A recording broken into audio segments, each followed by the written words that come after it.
And we are going to start off with Clarissa Abijaoude and Jessica Kasten, and I hope I did it correctly, Clarissa. Their presentation today will be on nurturing diverse learners. Jessica Kasten is the head of school for Fusion Academy in Scottsdale, Arizona, and Clarissa is the director of outreach at Fusion Academy in Scottsdale. They're going to present opportunities with alternatives to traditional learning environments that support students with different learning needs. They will draw from their experience working with students, parents, and community professionals to offer tools that will help you better understand your students' learning style and create a collaborative approach to finding a school that is the right fit for your child. Their school, Fusion Academy, offers enrollment for students grades 6 through 12, and this is a one-on-one setting for one teacher per student. It's a fabulous environment for students as well as for the teachers. So there's a lot of really great things happening at this school. So welcome, ladies, and feel free to go ahead and share your screen and get started. Well, thank you so much, Fauzia. We appreciate that. We appreciate this opportunity to speak about these topics today. And you know, as Jessica and I were talking about what we wanted to present, we are super passionate about it. Just a little bit about our backgrounds. As Fauzia mentioned, my name is Clarissa Abijaoude. I'm the director of outreach at Fusion Academy in Scottsdale. I've worked with Fusion for about 10 years, and Fusion has campuses across the United States, and we also have a Fusion Global program that is a virtual learning center. So I've worked at a few different campuses, worked with a few different communities. I actually originally studied psychology and kind of thought that I was going to help students and help families through a setting looking more like a clinical therapy setting. And I had a friend who started working as a teacher at one of our Fusion campuses. And the more that I connected with the staff and the teachers and families and students, I found that I was able to have the reach that I was looking for in my approach and have that connection. I feel like we really offer a wraparound opportunity. Although the academic setting is one teacher to one student, we do offer a full school experience. And you know, as we're speaking today, you'll sort of hear about how we do things at Fusion, how we incorporate things like social emotional learning and post-secondary learning, mentoring, things like that, and how you can translate that into what's going to be the best fit for your student as you're looking for environments that are going to be the right fit for you. Awesome. And I'm Jessica Kasten. I'm the head of school here at Fusion Scottsdale. I'm originally from Oregon. I had a very public school traditional K-12 experience myself. Went to California for my undergrad and liberal studies with a concentration in English. Later went on to get my master's of arts in teaching and secondary English at USC. Clarissa and I are both Trojans. But I have a passion for helping teachers engage and motivate students. My background, I first started out in several charter schools here in Arizona. And when I moved to Fusion in 2019, I was a little worried that my impact would be lessened because we don't serve as many kiddos at one time. But I'm happy to say that I feel like my impact is so much greater since being at Fusion. Our one-to-one model allows me to get to know every single student that walks through our doors. I know their parents. I talk and work with their teachers on a daily basis. So I'm really grateful for the opportunity to work at Fusion, but even more grateful for the opportunity that we have today to talk to you about nurturing diverse learners. And certainly Clarissa and I's background, mine more educational minded and hers more psychology minded, gives us a really strong partnership to work with members out in the community like Fauzia. So super grateful for this opportunity. I just want to start today by acknowledging that the educational landscape, the world of education is much different than what it might have been when you were in school, and certainly much more evolved since I was in a K-12 program. So you have your more traditional large group setting, whole group instruction models of education. You have your religiously affiliated schools, your classically minded or STEM minded schools. You have schools that allow for specific learning disabilities. They target and work with specific learning disabilities. You have schools that are wholly online or maybe a hybrid model, which most of us as parents experienced in one way or another throughout COVID. And then there are schools that offer small group or cohort models or a la carte options. And then you have schools like us here at Fusion. And what this is creating is a really diverse landscape of different options for parents as they're looking. And what we're trying to draw your attention to today is that this choice might feel a little overwhelming at times, but we're here today to give you some tips and tricks as you begin to funnel down and make your decision. So some questions that you might begin to ask yourself as you're looking is, where's the school located? How much does it cost? Do they require uniforms? Does the school's class offerings or background fit my students' interests? Does it fit my family's values? Do they offer the supports that I feel like my student needs? Really try to get your brain and questions flowing today as we talk. Because there are just so many choices. So our perspective throughout our talk today is really finding what's going to be the right fit. What we're going to talk about are hopefully tools that you can apply to navigating what's going to be appropriate. And we also want to note that there are educational professionals out there, consultants and people in the field of psychology that will help give a little bit more contextual background to what type of learner your child is or what their specific needs are, and then help guide you to finding what's going to be the right fit. One of the things that I want to highlight, again, thinking of this lens of psychology that I come from is the school experience and the community experience that you're going to have, that your child's going to have, and that you guys are going to have as a family. So, considering kind of what Jessica, going off of what Jessica was saying, considering asking questions like, what is the school experience that you're looking for? What's going to best suit your family? What type of flexibility do they have? We're kind of coming from that perspective. Fusion's a private school. In Arizona, we have a lot of charter school options. You can consider things within the private school network of parochial classes that are going to be part of the course requirements. At Fusion, we have some specialized classes with regard to wellness and life skills, really looking at, again, that full school experience and how you're going to create that sense of belonging and community within the choice that you make.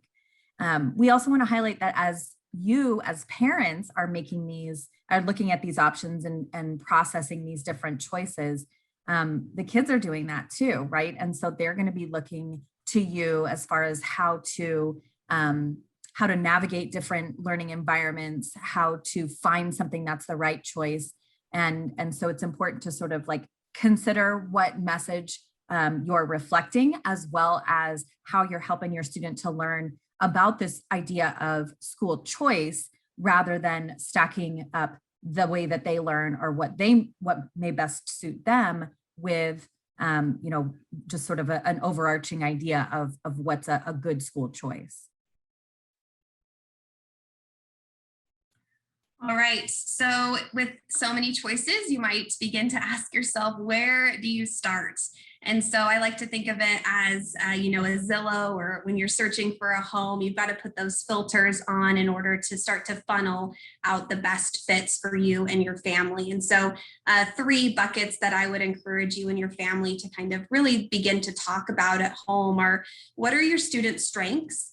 Really digging in and getting to know your students. Summer's a great time to do that. We all have a little bit freer schedules, hopefully.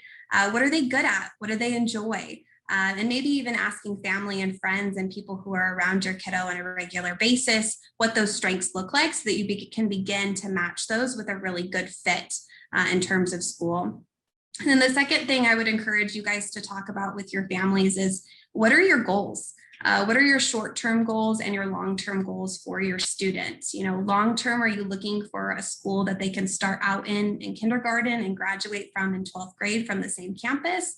Or short-term, are you looking for a school that will help fill in some gaps this year, or maybe fill in some credit that needs recovered from another school, and then you're looking to transfer the following year? Or are you looking for a high school that's going to be really rigorous and an honors program that's going to prepare you for an Ivy League college? So what are your short and long-term goals? And keep in mind that your children are probably pretty good at short-term goals, but may struggle with the longer-term goals. So it's a great opportunity for you to model a goal setting for your students and what realistic goals look like, what SMART goals look like.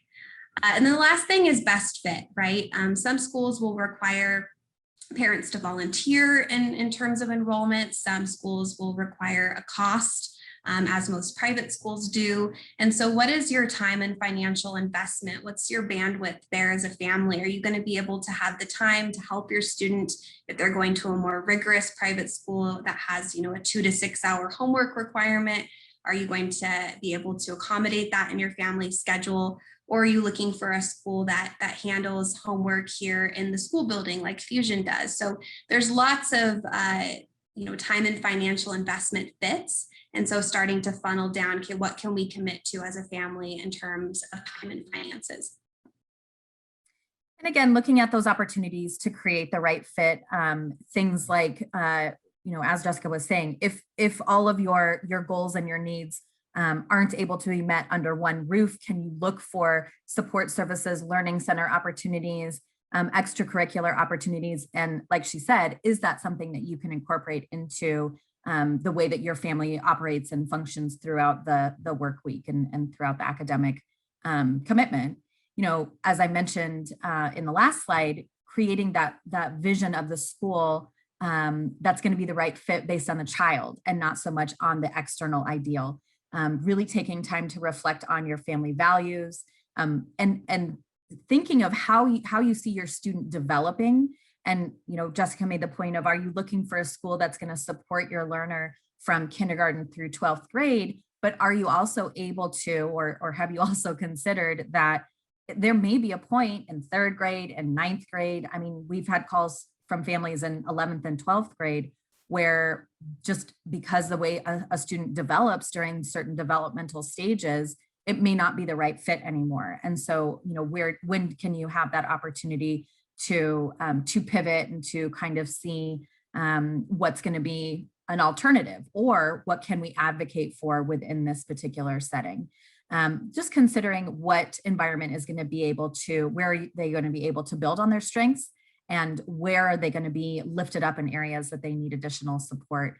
As you're going through what Jessica's talking about here, and as we're talking about sort of this planning process, really considering what family rules are going to be the undercurrent through this discussion, and thinking about things like commitments and boundaries around those commitments. And so if we're talking about a school experience, or even, like I said, like an extracurricular experience or something like that, what's the conversation around how long are we going to try this, or what are we going to do to establish whether or not this setting or this environment is a good fit? Especially considering things that are still developing. If you have a younger student and we're still understanding what type of learner they are, or even an older student that wants to learn that wants to pursue a new interest or passion, giving them that leeway to explore, but kind of establishing what's going to be that sweet spot between giving up or trying to find something different and just kind of putting some more effort into it. And again, we really want to encourage families to make this a collaborative decision or a collaborative discussion, rather than it being solely put on the student. We want to make sure that the child has the tools to be able to navigate it. So as we were, again, talking about different messages and tools that we wanted to share with families today, and Jessica put this lovely graphic together, and I kind of had this visual that the light bulb is kind of the parent, right? You're at the hub, And this initial stage really is about information gathering. And I don't think it's a position that we as parents or that our parents necessarily were faced with when it came to looking at schools, right? It was sort of just a natural path that unfolded. And so now we have almost too much information. So, our hope is that you will gain some tools to navigate this and again, apply it to what's appropriate for your learner. So thinking about learning styles, and there are, a host of ways to look at this notion of learning styles. I'm going to just sort of throw out 3 main types of visual, auditory, and kinesthetic, or thinking of do they learn best by looking, by hearing, or by doing, and noting that we use all 3 of them, but generally there's one form or one style that tends to be something that a student gravitates toward as they're learning, as they're studying, and oftentimes that's mirrored in what they're interested in. So as you're looking at these different academic settings, as well as enrichment and supportive environments for your student, considering their learning style, you may have some formal assessments or some formal opportunities to understand their learning style, but just as a parent and just observing, like I said, just considering where you see them excelling, how you see them communicating, how do they approach problems and try to express themselves, just sort of like taking that time to see what they gravitate towards. Also, pulling on the threads of your village, as Jessica mentioned, looking at who is around them, what types of caregivers, teachers, enrichment, coaches, things like that, who's around them and what are they observing, and how is that similar to or different to what you observe, or what the other people who are in that village, what are they observing? Now, nobody's going to be the expert on your child. But like I said, I think you as this light bulb, as this hub, you can just pull from all of those reflective experiences. And as I mentioned, some families may have educational evaluations already completed from a psychologist. And so usually those have specific recommendations that you can use either in looking for supportive programs, or that you can use for advocating for what types of needs your student may have in the classroom or in the school environment. We want to advocate for this as well. Sometimes a family may have been recommended to have an assessment done, and they kind of don't necessarily know what to do with that paper afterwards. And it's so helpful to have that perspective and to have that understanding on how we can best support your student, and trust, you as parents, trust in that expert and in that opportunity that you have for more introspection with your student, or for your student. Also looking at different teaching philosophies and school structures, teaching styles, classroom styles, school cultures. Consider where your student has been successful, what methods were used, how flexible was that environment, how, in different settings, at times, part of the experience is that they follow a very narrow or strict methodology. And so that may or may not be appropriate for your student. So just considering that level of flexibility and how appropriate that is for your learner. And again, just overarchingly, just thinking of, in their recent school experiences, what has worked well, what hasn't, what's piqued their interests, what hasn't, and being able to draw from that into these next stages.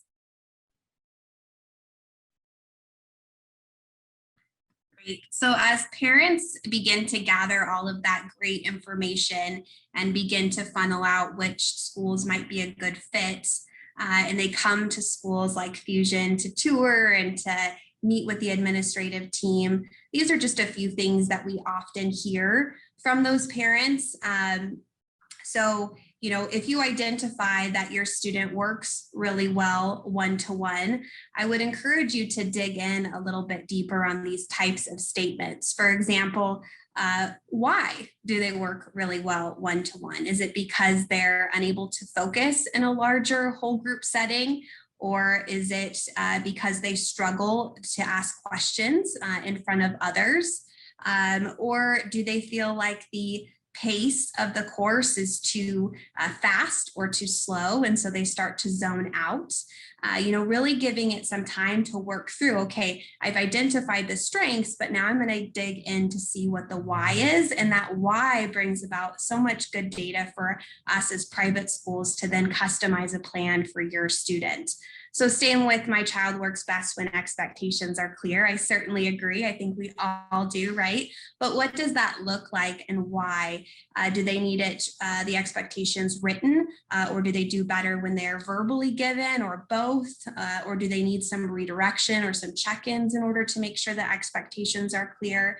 So again, just really digging into the why. And because there are so many choices in terms of school right now, I think the mama bear in some of us, or the parent perspective, is that, oh, I'm going to switch schools if something isn't working. But I would encourage you as parents to give this an opportunity to pause and model for your student what it looks like to self-advocate for yourself. If we've identified that one-to-one works really well for you, well, what can we do in your current setting to see if we can get some one-to-one attention?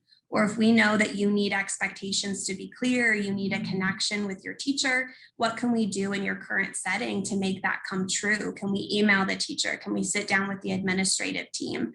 So while school switches and pivoting, like Clarissa talked about earlier, is certainly a good option, or certainly an option, and sometimes the best option, this is also a really great opportunity for us as parents to pause and work through some self-advocacy practice with our students. And then if it needs to be a switch, we're certainly able to do that as well.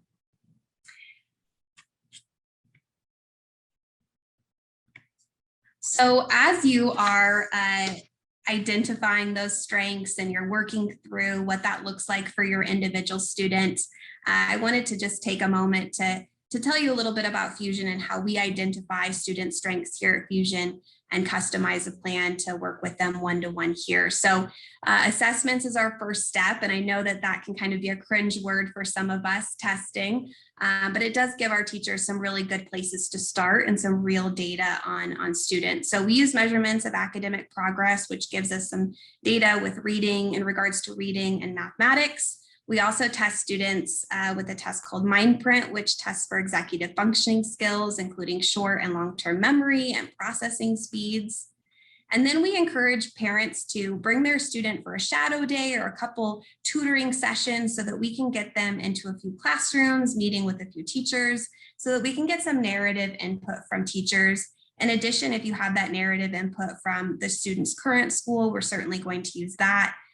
In addition to your own perspective on your student that you've gathered, certainly taking into consideration 504 or IEPs or any psychological evaluations that you have. We want all the data, and that just gives us more opportunities to get to know your student and customize a path for them while they're here at Fusion.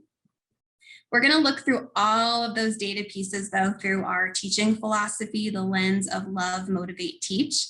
It's this nice little triangle here on the slide. And all of our teachers are trained on love, motivate, teach. So that bottom layer, first and foremost, we're going to love your student wherever they're coming from, whatever their background is. And our students typically have diverse backgrounds. And then we're going to figure out what motivates them. If they're really into race cars, we're going to read about it in English. We're going to do math problems about it in math. We're going to incorporate those interests as much as possible, because we know if we don't love and motivate your student, we're not going to get a lot of teaching done. So we're still an accredited academic institution, but we have a lot of curriculum flexibility in terms of drawing on those student interests and motivating them to learn the content. We also use a one-to-one model. Every one of our classes is taught one-to-one, giving us the opportunity to really leverage that mentorship in the classroom. And then just to speak on class structure a bit, I'll give you a quick story. We have a student right now, we'll call her Nina. She's in 11th grade and she is obsessed with true crime and crime drama. And so for science, she chose forensic science for her science class. And for English, she's reading true stories about crime and narratives about crime. And in mathematics, they're looking at the statistics of crime in the neighborhoods that she's looking at for potential colleges. So that just gives you kind of an insight into what we can do here at Fusion in order to change that, not change the curriculum, but customize the curriculum to meet the students' needs while still maintaining our objectives and our academic rigor. And then finally, I just wanted to speak to learning styles like Clarissa did a little earlier. There's many different kinds of learning styles, and we certainly don't cater to just one. But if they're a visual learner, we're going to go into the tech lab and put those VR goggles and walk the beaches of Normandy while we're giving that lesson in history. Or if they're an auditory learner, we're going to get them into the music studio in their English class so they can sing their essay or their poetry, right? Or if they're a kinesthetic learner, we're going to get into the yoga studio and we're going to pass a ball back and forward while we're going over math facts or, dates and times. So there's just so many ways that we can approach how to meet the needs of each individual learner and also maintain our academic integrity. I think Nina might be me because I did the true crime. I also want to point out, as Jessica was talking about the love, motivate, teach as it pertains to how the teachers teach the students and how the student kind of receives the information. I think this is something that is also really current throughout our culture for our staff, for our faculty, and for us. And I think that's something that keeps me motivated. A one-to-one teaching environment is much different than a traditional or a large scale teaching environment. And I think, our teachers, they have to love their subject. They have to be super passionate about it. And in order to maintain that motivation with all of their students and that ability to be flexible with the different, lesson plans and the options and the opportunities that Jessica was mentioning. Fusion, annually, we do parent and student surveys so that we can better understand how our philosophy and our approach is impacting the students and the families. And we put together this annual report that's called our impact report. So I just wanted to highlight a couple of statistics from that. Last year, 93% of students said that they felt listened to and treated with respect after being enrolled at Fusion for 3 months. And prior to that, only 37% of students felt that feeling in their previous school setting. 84% of our students felt that what they were learning is related to their interests, and it increases their excitement about school and exploration of their creative interests. And lastly, nearly 70% of students lacked confidence in their ability to learn before they started at Fusion. And we've seen exponential growth the longer that they have been enrolled with us. So this feedback demonstrates that enrolling students in the right environment, and in our case, it was getting the right student to Fusion, it impacts their academic mindset, their growth and social confidence, and their relationship even with homework.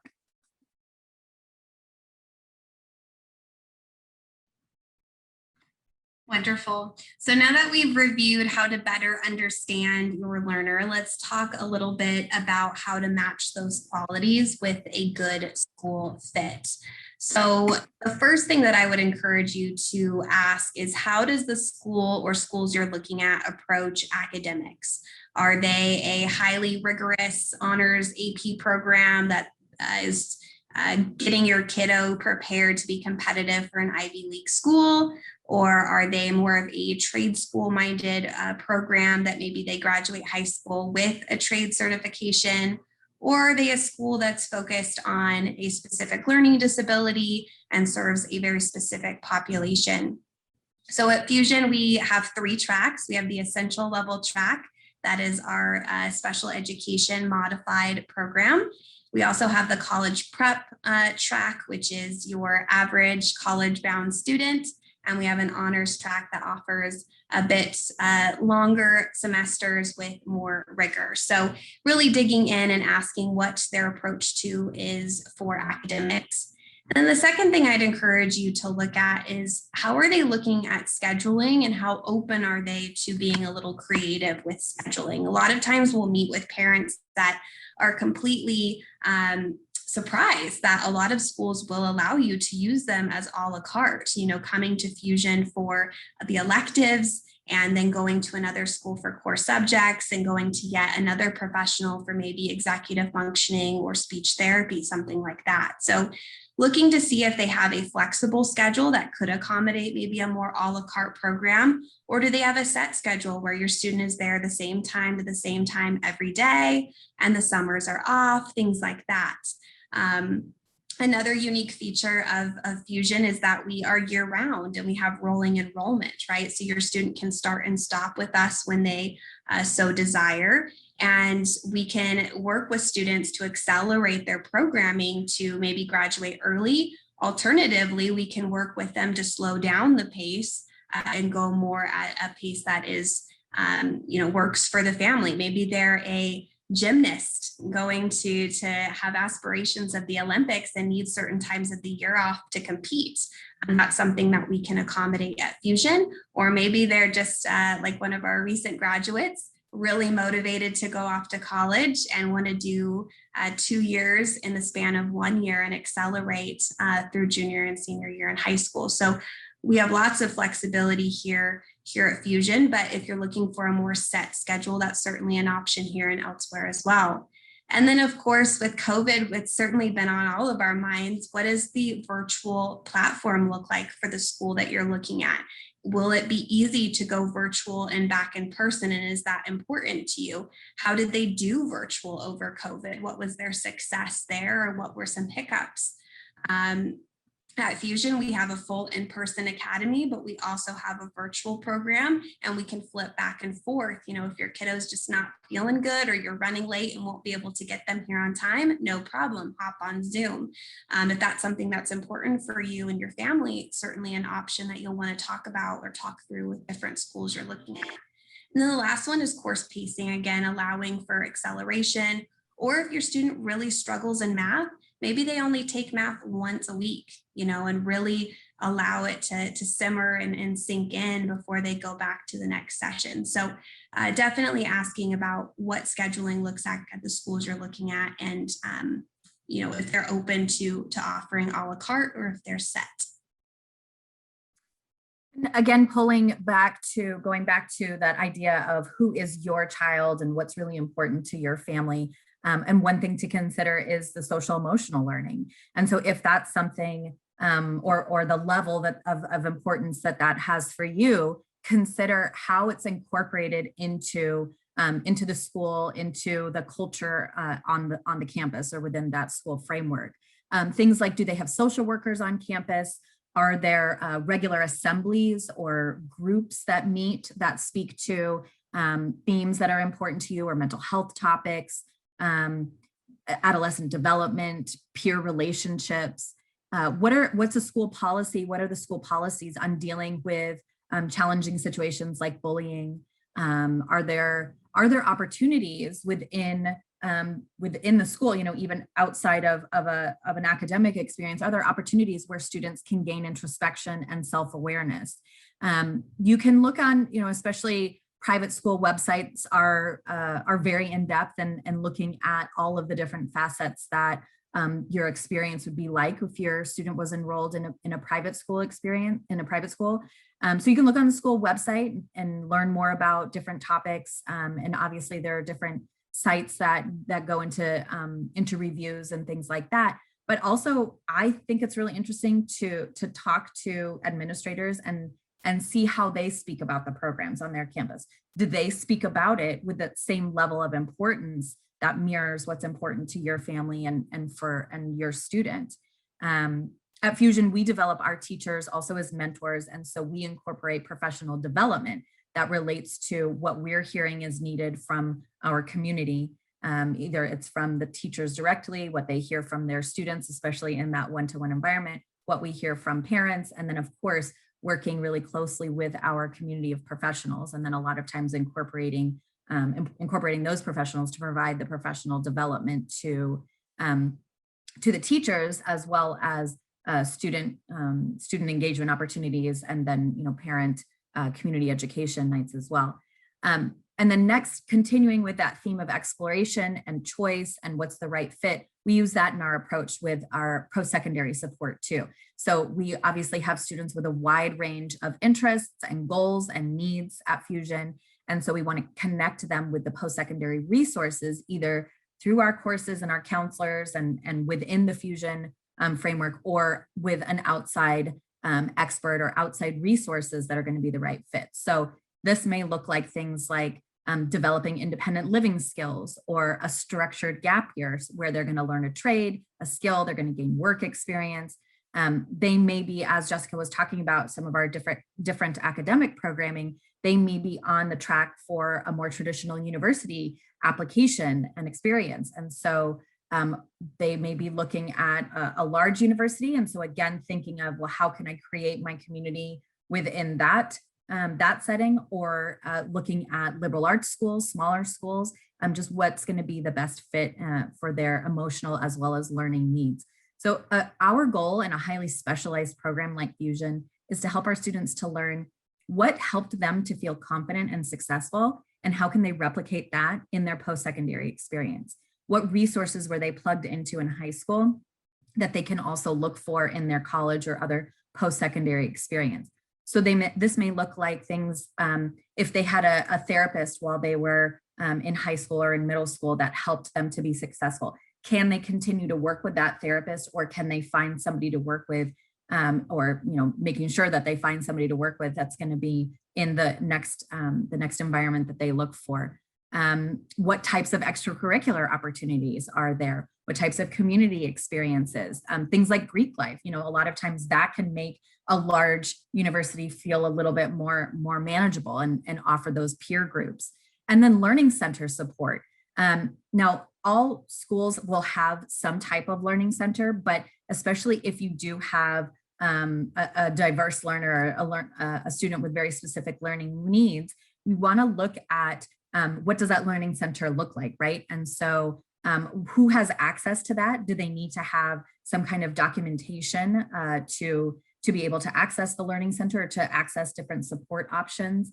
Something like a formal evaluation. Does that evaluation need to be within a specific time frame?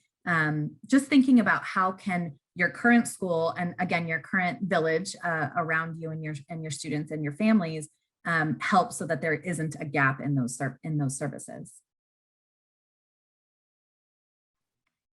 And just to piggyback off of that, for those of us with students with learning differences or diverse learning needs, it's really important, or even more important, to ask some questions as you're exploring different schools to make sure that the supports are there to help that student be successful. So, if your student struggles with anxiety, for example, is there a therapist on campus that they can go talk to? Or if they're feeling overwhelmed, is there a space on campus that they can go to calm down?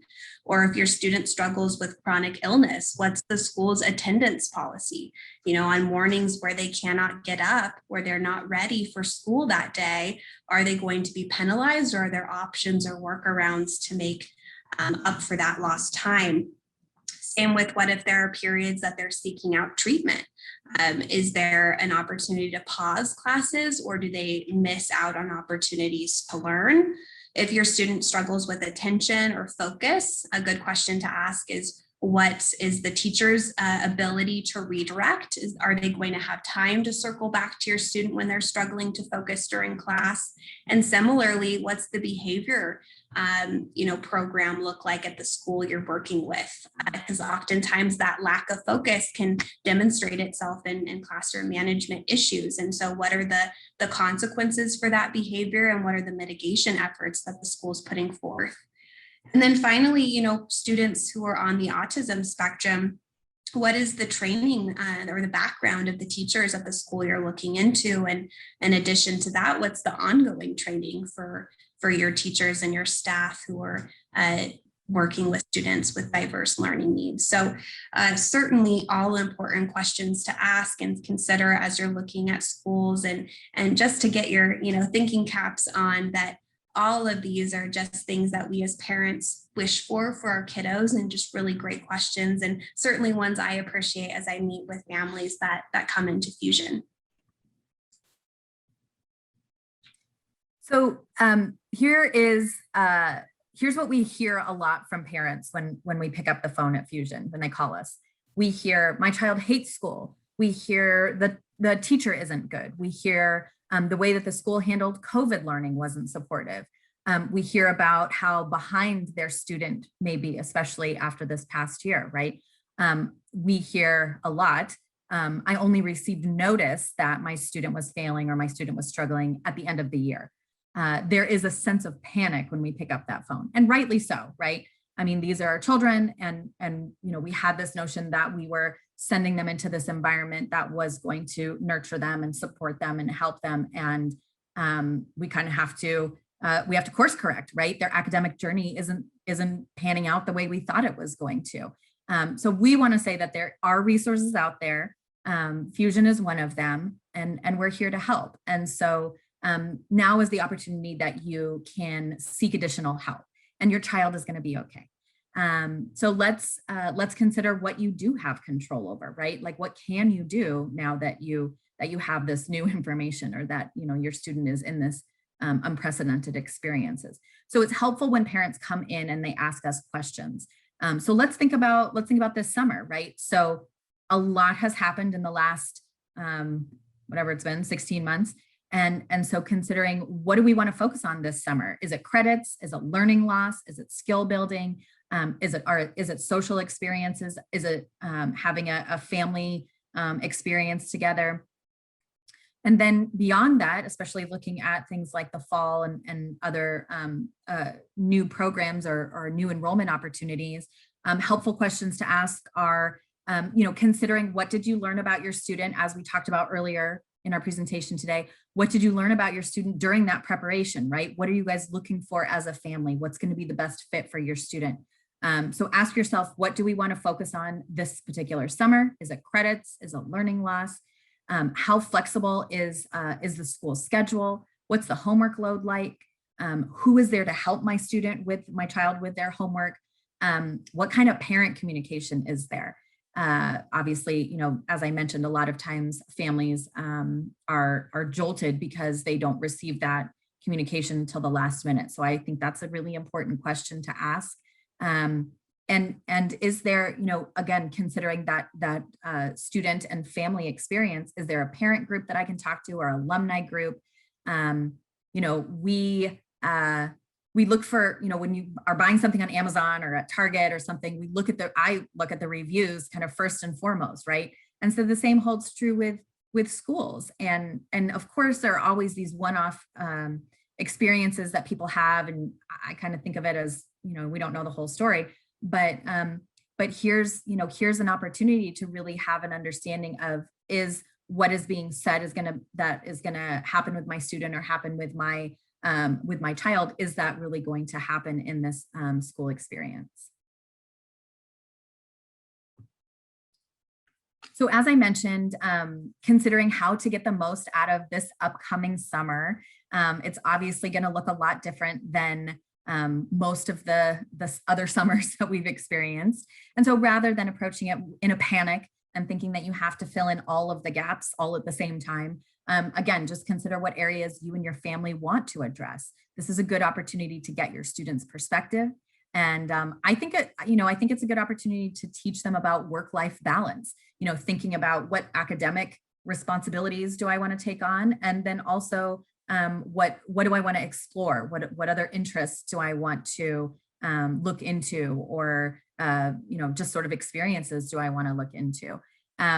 So I think also looking at, as a family, looking at what opportunities this summer can offer. Bringing in that discussion, I mentioned it a couple of slides ago, the discussion about commitments. Do they want to, take a dance class that's only offered at 8 o'clock in the morning, like 3 days a week during the summertime? do they have that commitment that they will get up, or, they won't give you too much trouble if you're trying to get them up to attend that 8 o'clock in the morning dance class? And, what does that mean? So I think that this is a really good opportunity this summer to bring in some of those tools and really set yourselves up as a family for success in the fall and in the upcoming school years, right? I was also thinking that, as parents, oftentimes we sort of, dole out elements of autonomy and decision-making. But I feel like this past year and last summer in particular, we didn't necessarily have that opportunity. We almost skipped a developmental stage, right? And so this is an opportunity to set up new patterns of communication and come back together as a family and have that opportunity to touch base and to have a conversation and see what's going to work in that post-COVID world when we're not all like working and thinking and living and breathing under the same exact working space all the time, every day. And again, thinking of creating partnerships as a family, creating a rhythm of, as I mentioned, the family connections. You can build in executive functioning skills into family life over the summer. Thinking about, if you're going to take a trip or do any scale of vacation, how can that child be involved in the planning process, or even in weekly meal planning, and sort of giving them that opportunity to practice some organization skills and rhythms and things like that. Hopefully this past year and year and change offered some insight into your child and to your family and maybe even yourself as a parent. And so maybe this could be an opportunity to continue to build upon that. As you're talking as a family and developing those rhythms, typically summer is a little lighter on the scheduling end for most families. And so it's a great opportunity to start to look into the schools that you've funneled down and looked into. So we always encourage at Fusion for individuals to take advantage of tutoring and mentoring over the summer. It doesn't have to be a core class. It doesn't have to be math or reading. It could be, time in the music studio or time in the art studio. And that doesn't mean that it can't have opportunities for cross collaboration between subjects. We could get into the art studio and create a model of a cell, right, out of clay, or we could draw the DNA with watercolors, so you're tapping into those student interests. You're also giving your student an opportunity to meet with teachers and experience a different school setting. So tutoring and mentoring is a great opportunity over the summer just to kind of dig in and see if it's a good fit. In addition, most schools will give tours over the summer, even if they're not open for classes. And so again, just a great opportunity to get your eyes on the building, to meet face-to-face with a campus administrator, to ask those hard questions, to really dig in and see if it's a good fit before signing up for a full semester for fall. Also a great opportunity to get some buy-in, right? Because not all students are super eager to go to school in the summer, but you do definitely want to have buy-in for fall and getting your eyes on the campus, taking a tour, doing some tutoring and mentoring, all good starts. So here's what summer at Fusion looks like. We are doing a lot of targeted tutoring. So we're taking some time to collect that data from assessments, from parents, from your village, whatever you've got, and whatever assessments we have at our disposal. We're going to use and collect that meaningful data on your student. And then we're going to create a customized plan for each and every one of our students, partnering with all stakeholders. Clarissa mentioned earlier our holistic approach.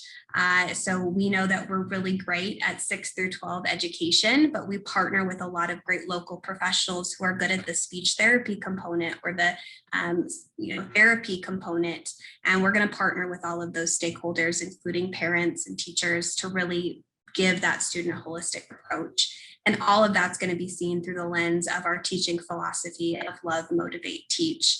And what I hear a lot from parents recently is that their students lack confidence. This last year and a half in isolation, away from their peers, and now they're being thrown back into in-person a lot of times, and they're lacking the confidence to be successful. And so summer at Fusion is about mentoring students, getting them back to a place where they feel confident whether they stay with us for the fall or they go back to their home school. For the fall, we want to make sure that they build that connection back with their peers and with teachers, and have the confidence to walk into a classroom in the fall. And then we're certainly playing to student interests and strengths. So I talked a lot about the art studio and the tech lab and the music studio. But it's just a wonderful place to start with students, to have them make some music as the background of their slam poetry. So you've got English and music coming together there. Or, like I said, putting on those VR goggles and looking into space with the NASA programs that we have in there, and talking about how stars are formed. So we've got that visual learner captivated with the VR goggles, and they don't even know they're learning, but it's happening. So really capitalizing off of student strengths and interests, all being seen through that prism of love, motivate, teach, and helping parents build their kiddos' confidence back up after a really rough year and a half.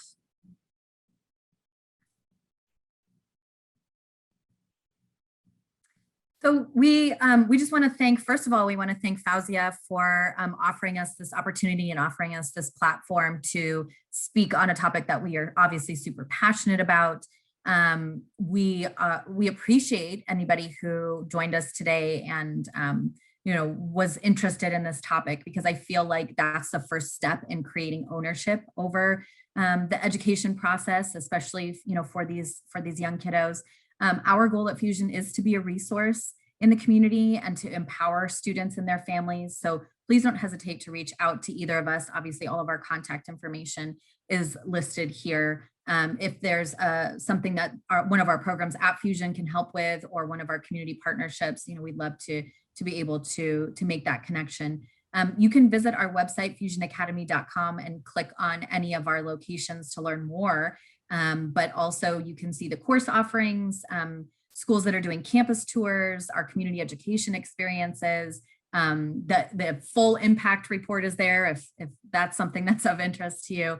Our blog always has really interesting articles about education and social emotional learning and just new and innovative perspectives. Social media, like we're everywhere. So, again, thanks for giving us this opportunity, and please don't hesitate to find us if we can help with anything else. Thanks so much. Thank you, Clarissa. And thank you, Jessica. I really appreciate you both taking your time and really giving our audience some wonderful information.